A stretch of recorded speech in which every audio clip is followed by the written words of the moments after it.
তাই আমাদের সরকার আমাদের সম্মান দিয়েছে। আমাদের যে সমস্ত রাস্তা হচ্ছে, নতুন নতুন রাস্তা হচ্ছে, সরকার মুক্তিযোদ্ধাদের নামে রাস্তার নামকরণ প্রক্রিয়া চালু করেছেন। আপনাদের মুক্তিযোদ্ধাদের নামে রাস্তা নামকরণ হচ্ছে না আপনাদের?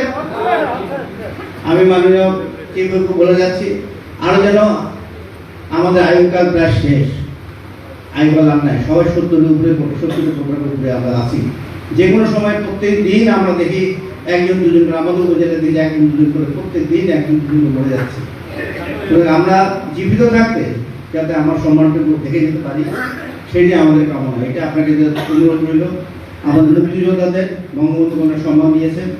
আপনাদের এলাকায় রাস্তাঘাটের যে নামকরণ হচ্ছে সেই নামকরণ যদি থাকে তাহলেও সেই জাতির ইতিহাসে ওনাদের নাম স্মরণ অক্ষরে লেখা থাকবে।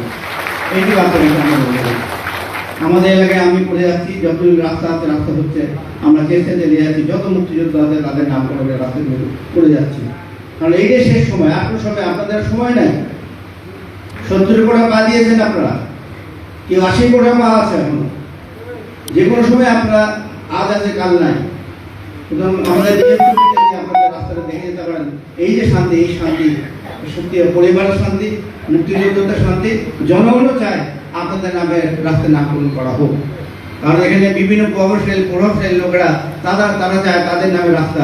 দেশ স্বাধীন করেছেন আপনারা, কোনো কিছু করতে হলে যে আপনারা আপনাদের নামে রাস্তাঘাটের নামকরণ হবে।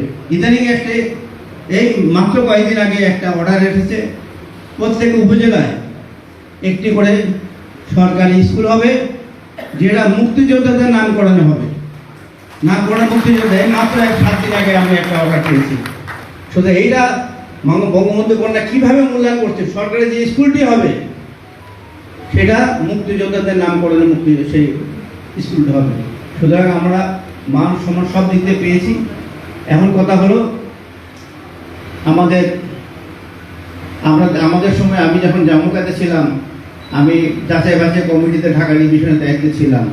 অনেকে হয়তো আমার কাছে গেছেন, আমি জানি না কে কে গেছেন, আমার কাছে অনেকে গেছেন। আমি তাদের প্রত্যেকের সমস্যা মিটমাট করে দিয়েছি, কারণ আমি জানি আমি নিজে মুক্তিযোদ্ধা, আমি জানি কি সমস্যা। আমি ঢাকা ডিভিশন যুদ্ধ করেছি, ঢাকা ডিভিশনে ছিলাম। সুতরাং প্রত্যেকে যারাই আমার কাছে গেছেন, আমি প্রত্যেকের সমস্যার সমাধান করে দিয়েছি ইনশাআল্লাহ। আর আরেকটি কথা বলবো, এখন আমাদের যারা মুক্তিযোদ্ধা কমান্ডার আছেন তাদেরকে সাবেক কমান্ডার বলা হয়। এই কথাটা কেন বলা হয়? কেন সাবেক? আমরা কেন সাবেক হবো? মুক্তিযোদ্ধা মনে সাবেক হতে পারে না। যতদিন বেঁচে আছি ততদিন মুক্তিযোদ্ধাই থাকবো আমরা, মরে গেলেও মুক্তিযোদ্ধা থাকবো আমরা।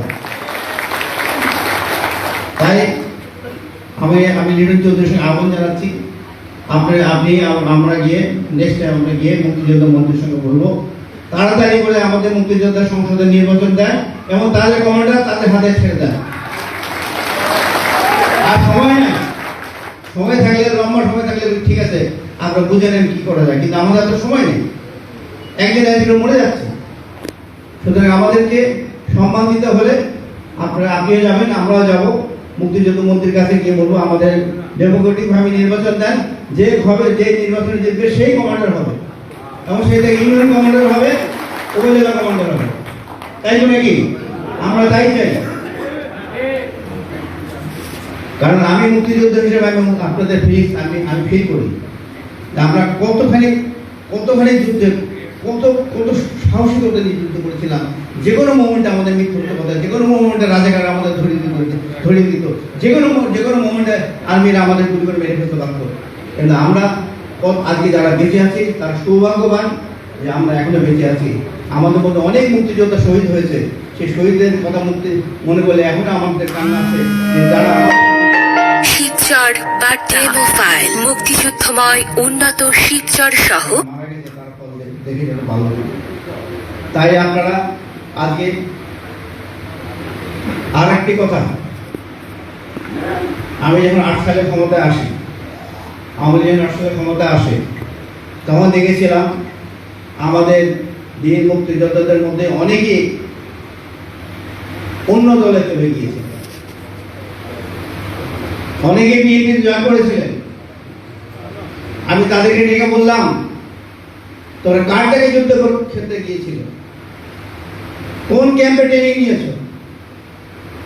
কে তোমার খাদ্য সহায়তা দিয়েছে? কোন প্রবাসী সরকার ছিল তখন? সবই আওয়ামী লীগের নিয়ন্ত্রণে, বঙ্গবন্ধু টাকা আমরা নিয়েছি, সবই প্রবাসী সরকারের নিয়ন্ত্রণে ছিল। প্রবাসী সরকার ছিল বলেই ভারত সরকার আমাদেরকে খাওয়ার ব্যবস্থা করেছে, থাকার ব্যবস্থা করছে, ট্রেনিং এর ব্যবস্থা করছে, অস্ত্র দিয়েছে আমাদেরকে, নইলে কিছু পাইতাম না আমরা। সুতরাং আজকে এই যে যারা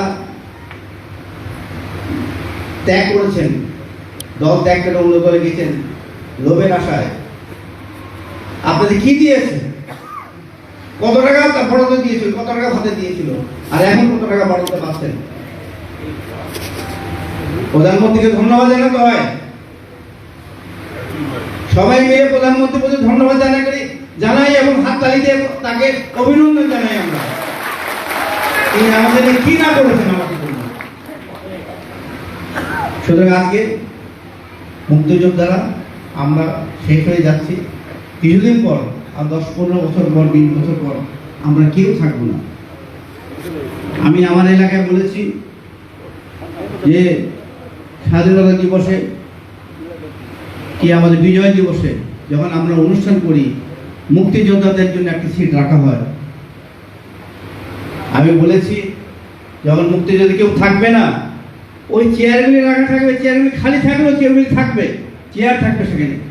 সেই মুক্তিযোদ্ধাদের পরিচয়, এরা মুক্তিযোদ্ধারা, চেয়ার খালি থাকবে। আমরা চাই, আমরা যুদ্ধ করছি জনগণের জন্য, আমরা চাই সম্মানটুকু, আমরা চাই, আর কিছুই চাই না জনগণের কাছে, দেশের কাছে। আমরা দেশকে ভালোবেসে যুদ্ধ করেছিলাম, কোনো কিছু বিনিময়ে নয়। বঙ্গবন্ধু ডাক দিয়েছিলেন দেশকে স্বাধীনতা করার জন্য, আমরা স্বাধীনতা এনে দিয়েছি বঙ্গবন্ধুর ডাকে, এবং আমাদের 30 লক্ষ শহীদদের রক্তের বিনিময়ে আমরা এই স্বাধীনতা এনেছি। আমরা রক্তে দিয়ে স্বাধীনতা এনেছি, এই মুক্তিযোদ্ধাদের রক্ত। সুতরাং আজকে বঙ্গবন্ধু নেই আমাদের কাছে, কিন্তু বঙ্গবন্ধু কন্যা আমাদের মাঝে আছে। আমরা দৃঢ় কামনা করি আগামী নির্বাচনে যেন আমরা আবার ওনাকে আমাদের প্রধানমন্ত্রী হিসেবে দেখতে পাই, সেই চেষ্টা আপনারা করে যাবেন। প্রধানমন্ত্রী নাই, এই চিন্তা করলে আপনারা কোথায় থাকবেন আমরা জানি না। প্রধানমন্ত্রীকে বাঁচিয়ে রাখতে হবে এবং ক্ষমতা রাখতে হবে, সবাইকে মনে প্রাণে একবার চেষ্টা করতে হবে। প্রত্যেকটা মুক্তিযোদ্ধা আপনারা হলেন, আপনারা সমাজের অনেক উঁচু মাপের লোক, আপনাদের কথায় 10 জন ভোট দেবে।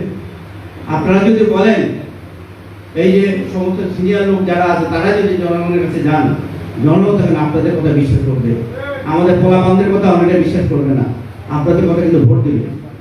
কিন্তু আপনাদেরকে বলবেন, আপনারা জনগণের কাছে যাবেন, জনগণের কাছে ভোট চাইবেন, দেশটা আমাদের কি করলো, দেশের কি উন্নয়ন করলো এবং মুক্তিযোদ্ধাদের জন্য কি করলো, সেইটা জনগণের কাছে ব্যাখ্যা করবেন।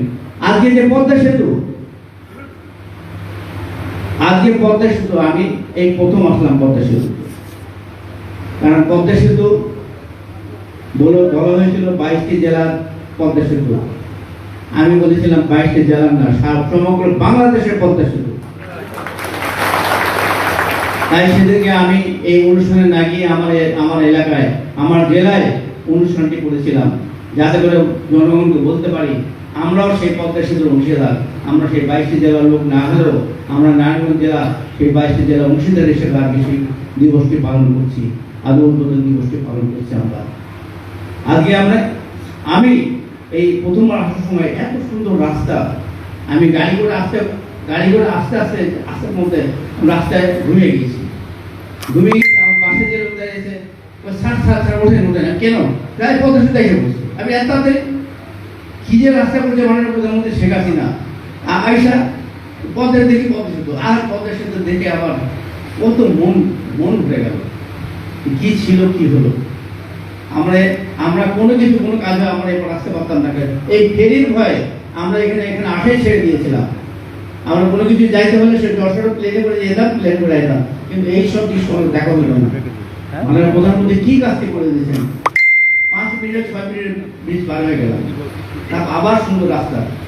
এই সুন্দর রাস্তায় মানুষ ঘুমিয়ে যাওয়ার মতো রাস্তা, এই রাস্তায় মানুষ এমন রাস্তা করেছে প্রধানমন্ত্রী শেখ হাসিনা, যে রাস্তায় আমরা ঘুমিয়ে যাই। আমি নিজেই ঘুমিয়ে গেছি, এমন জন্য কি বলবো। সুতরাং আজকে প্রধানমন্ত্রী আমাদের জন্য কি করেছেন, কি উন্নয়ন করেছেন, এই দীর্ঘ এই 14টি বছরে যা করেছি, দীর্ঘ 40 বছরে সেটা আমাদের জন্য হয় নাই। তাই আমরা মাননীয় প্রধানমন্ত্রীকে শ্রদ্ধা করতে হয়, শ্রদ্ধা জানাতে হয়, বঙ্গবন্ধু প্রতি অভিনন্দন জানাতে হয় যে তিনি আমাদের কি উপহার দিয়েছেন। এই পদ্মা সেতুর মাধ্যমে আমরা কোথায় আছি, কোথায় ছিলাম, কোথায় আছি, এটা আজকে বাস্তব। আমরা অনেকেই ধারণা করেছিলাম হয়তো হবে না, যেভাবে প্রভাকাণ্ডা ছড়িয়েছিল অনেকে ধারণা হয়েছিল হয়তো পদ্মা সেতু হতেও পারে, নাও পারে, কিন্তু প্রধানমন্ত্রী তিনি বঙ্গবন্ধু কন্যা, তিনি বাবের বেটি, বইটা দেখাইছেন, বইটা ছাড়ছেন, তিনি পদ্মা সেতু বইটা ছাড়ছেন। এটাই হলো বঙ্গবন্ধু কন্যা, বাবের বেটি। যাই হোক, আজকে মুক্তিযুদ্ধ কিন্তু আপনারা এসেছেন, আমি ঢাকা থেকে এসেছি। একটি মন্ত্রণালয়ের একটি আমাদের লিটন চৌধুরীর যে প্রকল্পগুলি করেছে সেই প্রকল্পগুলি দেখার জন্য আমি এখানে এসেছি। আমি এখানে এসে দেখলাম, আমি মনে করলাম যে পদ্মা সেতু হয়েছে, ওখানে আর কি হবে, কি ডেভেলপমেন্ট হবে, এত আইসা দেখি, আরে আমি তো মায়ের কোলে, আমার এলাকায় আমি তার 2 গুণ 3 গুণ এখানে হচ্ছে, এত কাজ করে ফেলেছে। আমি বললাম ভাই আপনাদের এই যে করলাম, এই দেখে দেখে শিখে গেলাম। আর আমার সঙ্গে যারা আছে তাকে বললাম এই ফটোগুলো তুলে রাখো, ঢাকায় গিয়ে আমি দেখাবো যে ঢাকার পাশে আমরা থাকি, 15 মিনিট আমরা নারায়ণ চলে যাই। আর যেখানে পদ্মা সেতু আগে ছিল, এগুলি হচ্ছে পদ্মা সেতু হওয়ার আগে, শুধু পদ্মা সেতু হওয়ার আগে কি উন্নয়ন এখানে হয়েছে। সুতরাং আমাদের ক্যাপাসিটি দেখে আমাদের ক্যাপাসিটি অনেক বেশি, উনি অনেক কাজ করছেন, এই ওনাকে ধন্যবাদ জানাই। ওনার থেকে আমি শিখে গেলাম এখানে। তাই আপনাদের নেতা, আপনাদের এমপি, আপনাদের চিফ হুইপ আজকে যে কাজটি করেছেন আমি দেখে অভিভূত হয়েছি, এবং আপনাদেরকে আপনাদের সামনে আমাকে বক্তৃতা দেওয়ার সুযোগ করে দেওয়ার জন্য আমি রেডিও থেকে ধন্যবাদ জানাচ্ছি। এবং মুক্তিযোদ্ধারা আপনারা ভালো থাকেন, আরো দীর্ঘদিন বেঁচে থাকেন এই কামনা করি। সবাইকে ধন্যবাদ। খোদা হাফেজ। জয় বাংলা, জয় বঙ্গবন্ধু।